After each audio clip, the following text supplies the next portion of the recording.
Good afternoon. Let me welcome everyone to our talk today. And let me introduce you to our speaker, Dr. Brandon Friedman, who is the Director of Research at the Moshe Dayan Center for Middle Eastern and African Studies at Tel Aviv University. He's also the Managing Editor of the Dayan Center's journal, Bustan, the Middle East Book Review. And he teaches the history of the Middle East during the modern period in the BA Liberal Arts program, introducing students to important themes and issues in the region during the last 200 years. I had a chance to have lunch with Brandon, and we talked a little bit about what he's looking at, what his focus is.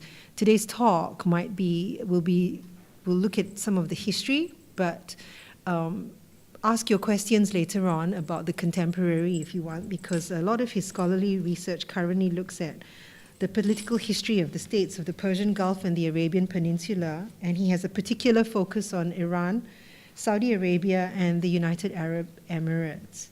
The way we will run the session today is Brandon will talk for about 40 minutes, and he will give you the perspective and looking at the term the Middle East, something that was common during the first half of the 20th century in the context of the European competition for empire, and what we increasingly refer to today as West Asia. So he will talk about that for about 40 minutes, and then we will open the floor to questions. And what Brandon has said to me is that he's happy to take any questions that you have. He will answer them as diplomatically as he can. So if you will please join me in welcoming Brandon to this session. Thank you, Michelle. I'm excited to be here in Singapore. It's my first time, and thank you all for coming today. Before I get started, I want to thank the Middle East Institute at the National University here in Singapore. I want to thank Bilahari, Encheng, Michelle, Serkan, Huda, and Sharon, who made this trip possible. So thank you for having me. I'm excited to be here. Before I get started, I'll briefly give you maybe a 2-minute background to the title of this lecture, and before I get into the content. I would say that the idea for this lecture came as a result of 2 trips I took east, one to China and one to India, in which, first of all, the thing I heard repeated most often that surprised me was my region was referred to as West Asia and not the Middle East, which should not have come as a surprise, but was a tremendous surprise to me. And then I was told, in fairly blunt terms, that in Israel, and me myself as an Israeli, we were still somewhat Eurocentric. And at first, when I got over being called Eurocentric, which I'd never really considered, I agreed that we were fairly stuck in our Eurocentric paradigms, and it got me thinking. And some of the things that got me thinking about is what I want to talk to you about today. So again, thank you for coming. What's rather astonishing when I began looking at this question of the East and the Middle East, or in particular China and the Middle East, but it really goes beyond China, is how little we in the Middle East ourselves have paid much attention to this issue. When China evacuated nearly 30,000 Chinese nationals from Libya in 2011, on the eve of NATO's military intervention, it came as a surprise to many in the region that there were so many Chinese who were in fact there in Libya. Now, from a scholarly point of view, little has been written about China's evolving role in the region, or I would even say Asia's evolving role in the region. And when little has been written about a subject of no small importance, a student or scholar should always beware, because usually there's a good reason why so little has been written about something. And in the conclusion to my remarks today, I'll talk a little about my own tentative hypotheses for this puzzling state of affairs. But my basic argument today, summarized quickly and quite crudely, is that history tells us that if China has interests, commercial and strategic, stretching from Asia to Europe and Africa, then she will be drawn into the vortex of Middle Eastern politics by hook or by crook. In turn, we in the Middle East, need to begin internalizing the geopolitical changes that are transforming the world around us. We're living in a different world today. By and large, we've done a reasonable job explaining the origins and the development of Eurocentric or American-centric view of the region and how our peoples in the region perceive those views. However, there has not been a similar effort or focus on understanding an Asian-centric or even a Sino-centric view of the region and how it or various elites in the region relate to it. So, well, what's in a name then? If the title of my talk, Between East and West, the Middle East or West Asia, what's in a name? Then what is in a name? And I would argue that what's in a name is the set of assumptions that comes with a particular worldview. For 2 centuries, the Middle East was shaped by the interactions between the West and the peoples of the Middle East. Therefore, the name Middle East, by its very definition, is in relation to London, Paris, Washington, and even Moscow. A transformation that took place between the mid-18th and mid-19th centuries led Europeans to believe that it was operating from an imaginary central place that allowed it to shape and control the diplomacy and the commerce for the rest of the world. In essence, Europe's leaders believed they had successfully mastered the new flows of wealth and technology and used them to reinforce the power of the state against their external enemies. They used their new power to place the rest of the world on the defensive, encircling them strategically and boxing them in economically. Today, China is perceived as a rising global superpower. Its economic growth and development during the last 2 decades has been remarkable. And here I'm going to say some things that may not come as a surprise to those of you in the region, so please forgive me. China has uplifted 600 million people out of poverty in the last 30 years, and during the same period gone from accounting for 0.6% of global trade to becoming the world's largest trading power. Its GDP has doubled more than 15 times during the last 20 years, increasing from 737 billion to 11.2 trillion. China's share of the world GDP increased from 2.4% to 18% between 1995 and 2016. In 2014, China became the world's largest economy in terms of purchasing power, replacing the United States, which had been the largest since displacing the United Kingdom in 1871. China is also expected to surpass the US and become the world's largest economy in terms of market value sometime during the next decade. The power of the West is perceived to be in decline. Between 1990 and 2014, the combined GDP of North America and Western Europe shrunk from 51.5% to 33.5%. Since the 2008 financial crisis led many people to argue that the economic power is shifting from west to east. For example, by the end of 2008, the US had lost 1/3 of its manufacturing jobs, and Italy, as another example, had lost 25% of its industrial capacity. A 2015 report by the global consultancy PwC predicted that the US and EU's share of world GDP, as measured in purchasing power, would decline from 33% in 2014 to 25% by 2050. However, the perception of a rising China and a US in decline may be misleading, if not premature.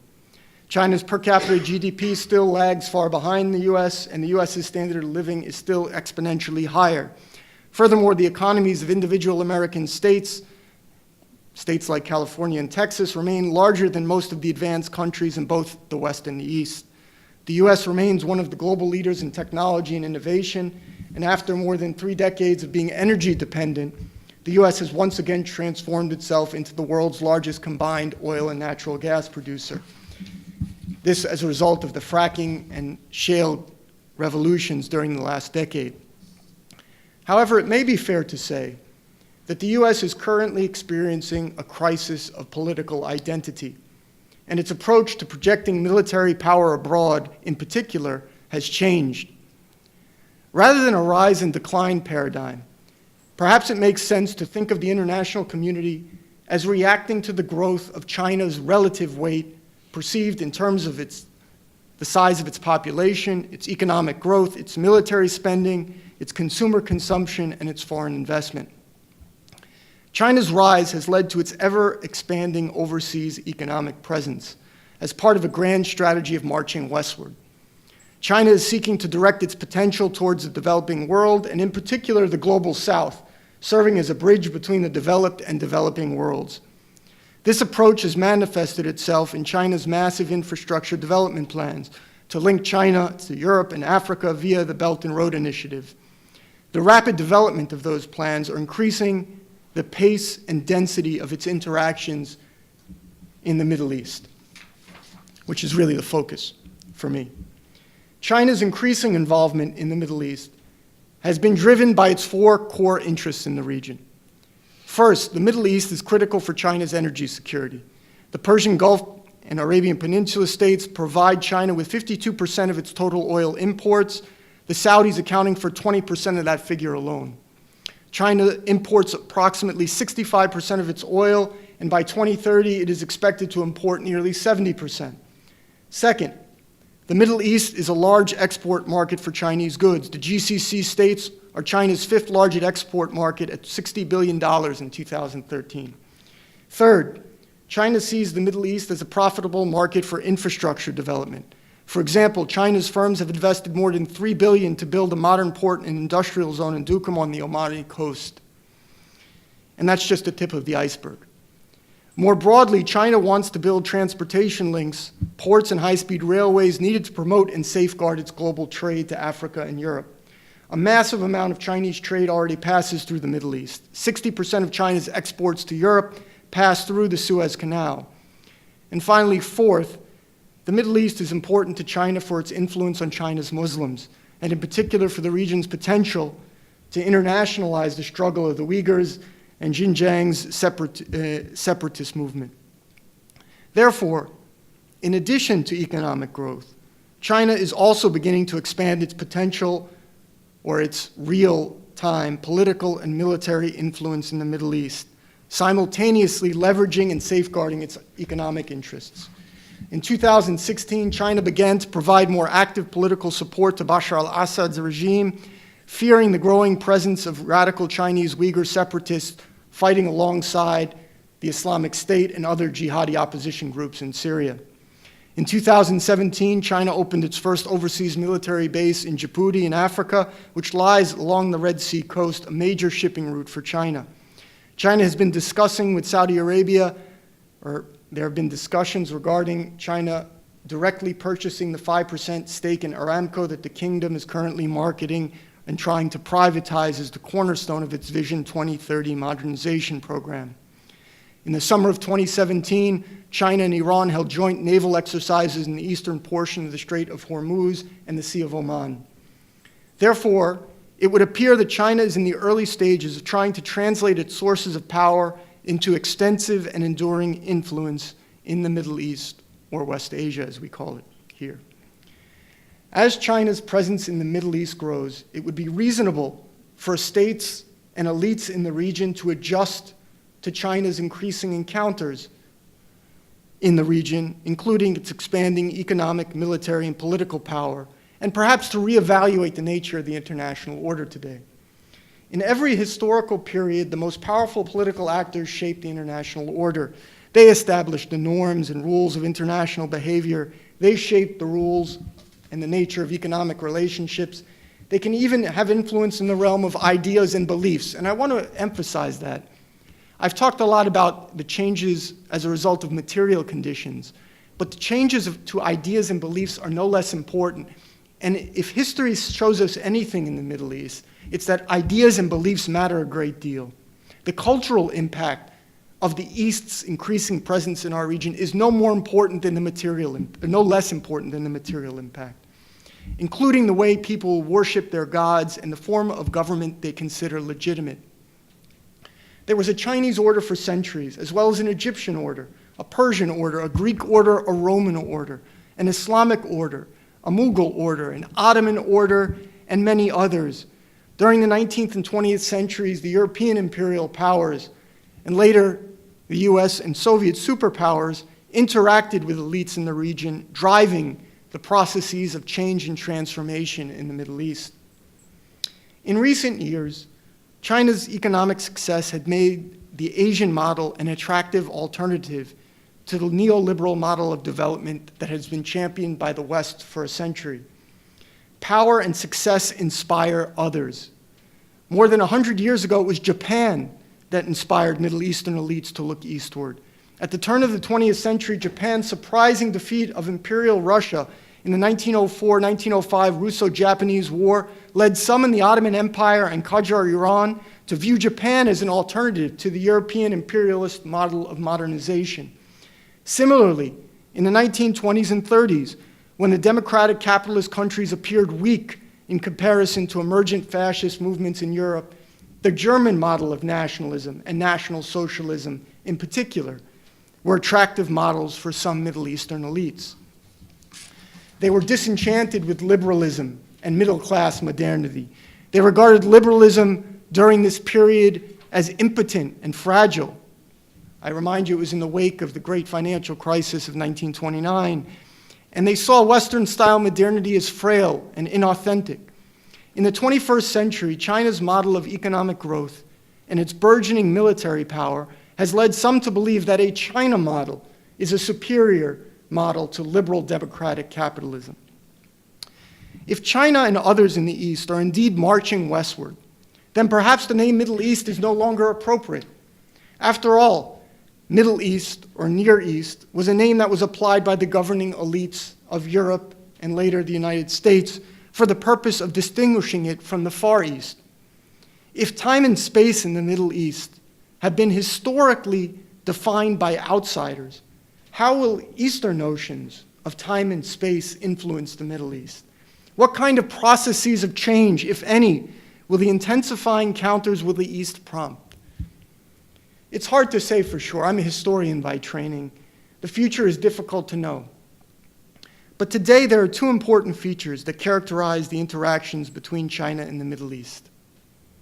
First, states of the Middle East have been engaging with China as if their relationships with it can be limited and transactional, while China, for the most part, is approaching the region as part of its global political strategy. So there's right there an incongruent fact, a fact the Middle East, I would argue, is largely unaware of.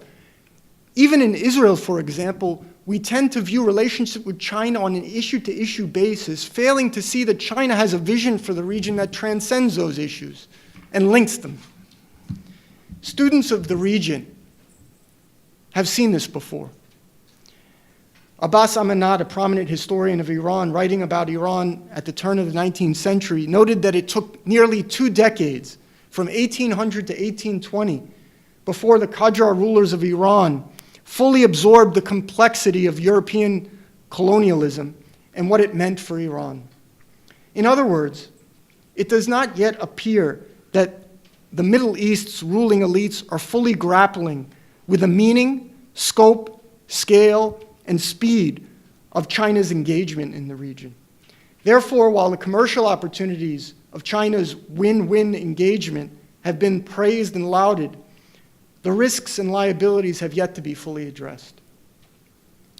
Secondly, China's emerging role in the Middle East should not and cannot be explained by looking at the aggregate total of its commercial or economic interests.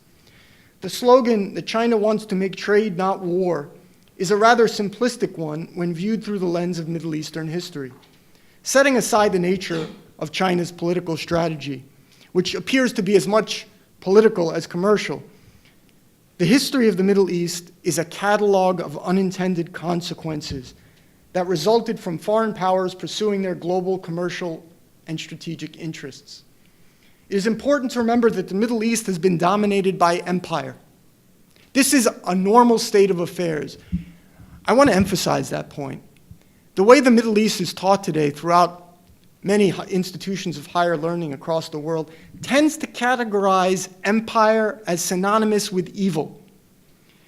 I'm not here to attach value judgments to the word of empire, just to point out its normalcy over the course of history. Empire is more a state of continuity than an exception in the region. It was the Ottoman imperial system first, followed by the Western imperial aims, whether they were British, French, Russian, or later American and even Soviet,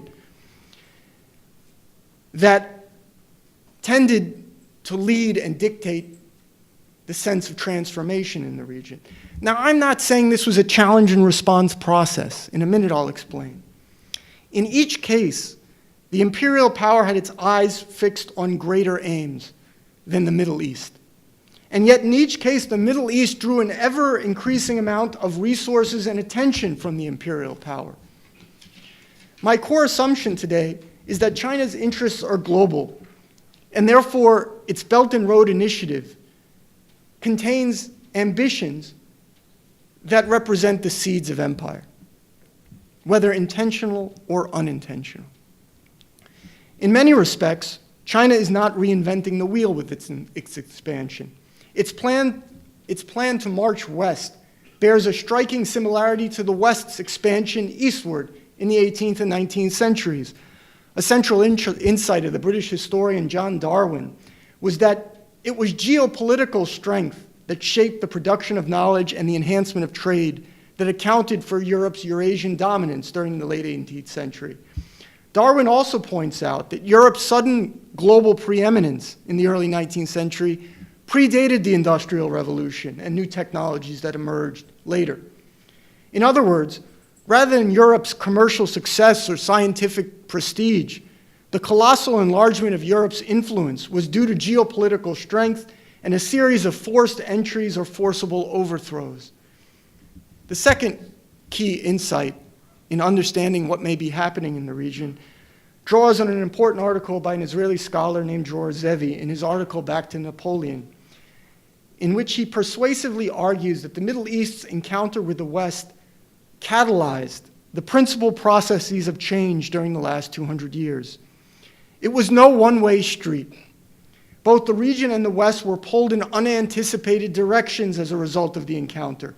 In the region, it led some to reassess the dominant forms of political and military organization, and ultimately even led to various ways of thinking about the world, meaning it led to a change in the way people thought of the world, their worldview, what scholars like to use the fancy word epistemology. The changes that resulted from this extended encounter took on such an importance that they came to define what we know as the modern period today.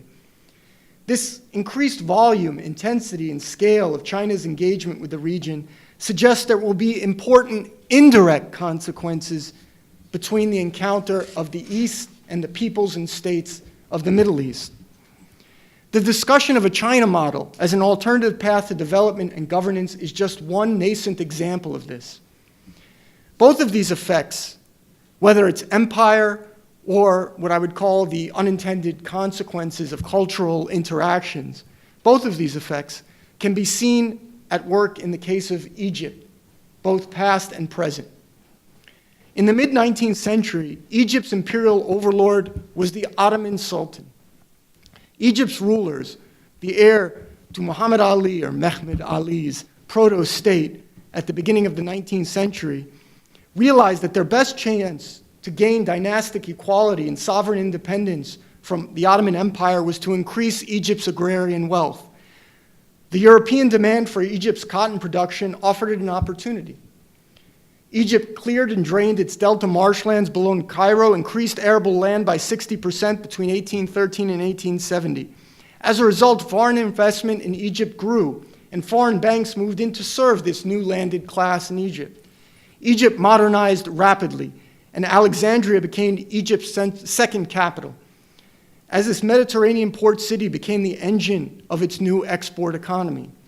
Railways were built, and by the 1870s, there were 100,000 foreigners living in Egypt. By comparison, at the same time, there were only 1,000 foreigners living in Qajar, Iran.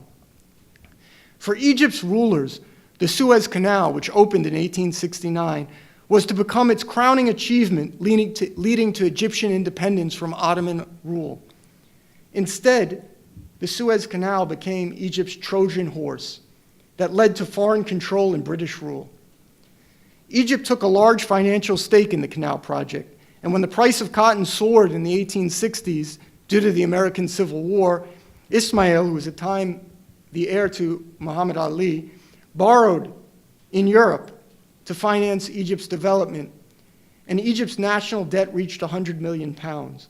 Within a decade, before the Suez Canal could begin producing a return on its investment, the price of cotton had dropped, and in 1876, Egypt went bankrupt. Egypt was forced to sell its shares in the Suez Canal to the British government for a quarter of its value.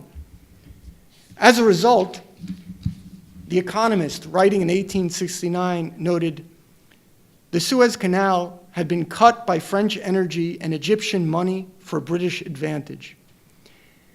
Ismail was forced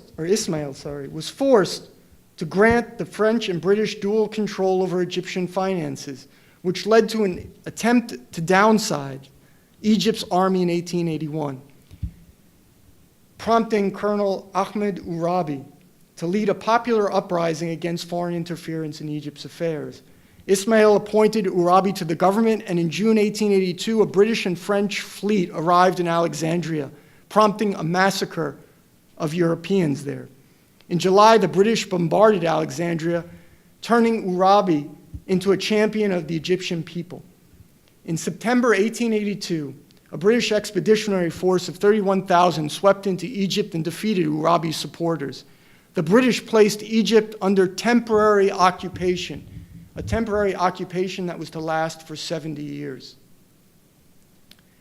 Today, Egypt's President Sisi is taking bold steps to put Egypt's struggling economy on firmer ground. However, foreign financial support and heavy borrowing are once again at the heart of Egypt's economic development plans. China is the largest investor in Egypt's $8 billion expansion of the Suez Canal corridor. China's TEDA Group is helping Egypt develop the Suez Economic Trade and Cooperation Zone, a mega project that will develop more than 461 square kilometers of territory at Ain Sokhna, and which will include 6 new port facilities. In its initial phase, 32 Chinese companies invested more than $400 million in this new area. In the next phase, more than 100 Chinese companies are expected to invest approximately $2.5 billion in the zone. More broadly, Chinese officials expect bilateral cooperation with Egypt to reach $17 billion in 2019, including investment, joint projects, and financial assistance. The scope of China's prospective investments in Egypt is simply staggering. I don't have time here to provide the full picture, but China has committed to investing $11.2 billion in China's new administrative capital alone. And China has committed $64 million to helping Egypt develop the technology base for its Egypt Sat-2 satellite and space program, which, by the way, is not unique to the Middle East. China is investing heavily in creating new satellite and space programs throughout the world. In January 2016, President Xi described the China-Egypt partnership in economic development as win-win. But it also may be reasonable to ask whether this new Suez Canal corridor is destined to be Egypt's new Trojan horse. What will happen to Egyptian autonomy if it becomes unable to service the massive debt it's taking on as a result of these new Chinese mega projects? Would large parts of Egypt's most valuable infrastructure, as well as its banking and finance, fall into Chinese hands? These questions, of course, can't be answered today, but they are nevertheless worth asking. To use 2 examples, on June 3rd, Myanmar announced that it was reviewing a $9 billion China-backed deep water port project due to concerns that it had that it was entering into a debt trap that could result in Myanmar losing sovereign control over its critical infrastructure.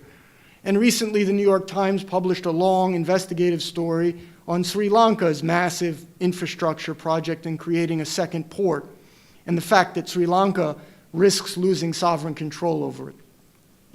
For Israel, Egypt's growing relations with China must be given serious long-term consideration. After all, if China is going to be our neighbor, we need to understand what that means. Further, in Saudi Arabia, which is also adjacent to Israel, there are plans to create its own megacity, the NEOM project, and a new free trade zone that would link Jordan, Egypt, and Saudi Arabia, which also raises questions as to ultimately how China would fit into those plans. Now, I'd like to briefly return to this question of empire and history and Egypt, but also this time from the reverse perspective. I looked at it from the Egyptian perspective. I'd now like to look at it from the imperial perspective. Britain's 1882 occupation of Egypt was not driven by purely commercial interests, meaning it didn't occupy Egypt in 1882 to recover the fortunes of British investors in Egypt in the aftermath of Egypt's 1876 economic collapse. The occupation was also not driven solely by Britain's maritime links to India, meaning it wasn't simply strategy driving British actions. Advocates for the occupation of Egypt in Britain viewed it through the prism of British prestige and for what was perceived as Britain's fragile grasp on India, meaning for the British, compromising with this upstart Egyptian Colonel Urabi in the aftermath of the Alexandria massacre was unthinkable because it would threaten the prestige of British authority upon which their control over India depended. In light of this logic, and it's a logic that requires a global mindset to understand, the British elected to intervene in Egypt because of the weaknesses of arguments against it. Why not? What's stopping us was simply the logic that led to it. The costs were modest, and there was little danger that it would fail. For the British, an entire shipping system had been built around this newly created Suez Canal, and the commercial and military value of India was increasing. In short, it was the momentum of British imperial expansion and the broader geopolitical logic underlying it that led the British to turn Egypt into a virtual colony, breaking every one of its rules of maritime free trade and imperial expansion. The entire British Empire was built around a strategy that meant that they controlled the seas and they tried to maintain as minimal presence as possible between Europe and India. The occupation of Egypt, which lasted from 1882 until the mid-1950s, broke every rule that the British had set for themselves. The Middle East is known as the cradle of civilization and the birthplace of three world religions. And you'll have to forgive me for saying that here in Asia, which I know is the birthplace of another great civilization. It has also been the great commercial crossroads of the world, the land bridge between China, Europe, Africa, and India, and the portage for the seaborne trade of the Indian Ocean. The caravan routes, many of which are ancient, of the Middle Eastern mountains and deserts brought Chinese goods across Central Asia and Indian goods up from the Persian Gulf. The Isthmus of Suez linked the Mediterranean to the Red Sea, providing a strategic link to India. And yet, it has never been a strategic priority for the world's empires. The Ottoman Empire's goal was to prise open the gates of Vienna and conquer Europe. In the 18th and 19th century, the West sought the markets of Eurasia and India.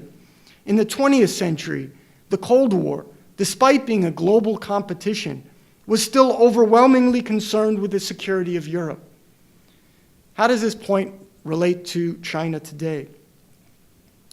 In each case of empire, the Middle East increasingly drew in imperial powers far beyond the scope of their regional interests. In other words, every empire has professed only a limited influence and interest in the Middle East.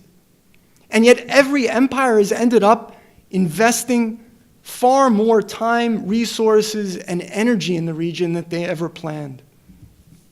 Just as the British were drawn into Egypt as a temporary occupation, breaking the rules of their maritime-based commercial expansion, geopolitical earthquakes, contingent, unpredictable geopolitical earthquakes, have drawn other foreign actors into the region far beyond the scope of their initial plans.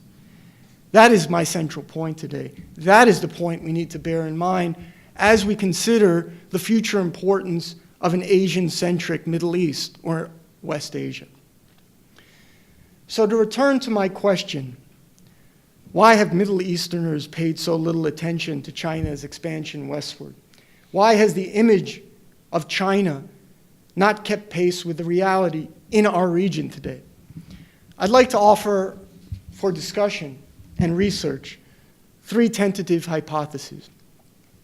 First, China has gone to great lengths to avoid being perceived as a neo-colonial power. And for good reason. It suffered at the hands of colonial powers for more than a century. Its century of shame or humiliation, as it refers to it, during the period of Western imperialism, plays an important role in how China approaches its expansion.